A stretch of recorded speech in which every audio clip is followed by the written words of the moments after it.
следва исполнение на група за автентичен фолклор Клобучка китка при Народно читалище Крюгер Николов 1922, село Пещера, с ръководител Тони Стефанов.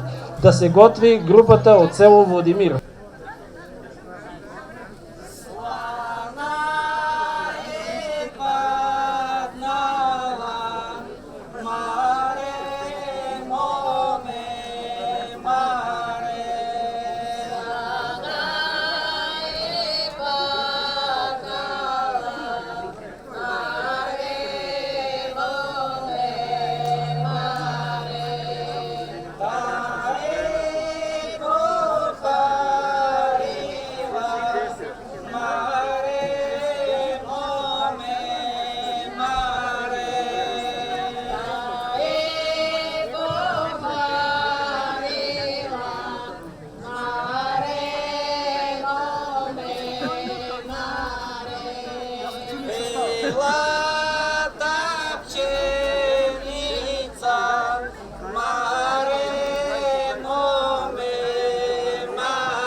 Upravnaja mi kapatale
Благодаря за чудесното изпълнение на групата от Пещера. Благодаря на Тони Стефанов, извинявам се за това, че все пак намериха време пак да участват и тая година. Наистина са добри, наистина заслужават една грамота и едно платече от нашето читалище в знак на признателност. И аз, Данчо, ти благодаря за това, че ни покани. Разбира се, че ние трябва да си помагаме, защото все пак сме колеги, все пак сме радетели на българския фолклор, така че приветствам и с добре дошла новата колежка, която е тук в читалището. Да знаете, че работата е сериозна, но вие с жар, с ентусиазъм ще постигнете целите, които Данчо, основите, които Данчо е поставил, така че успех. Още веднъж благодаря.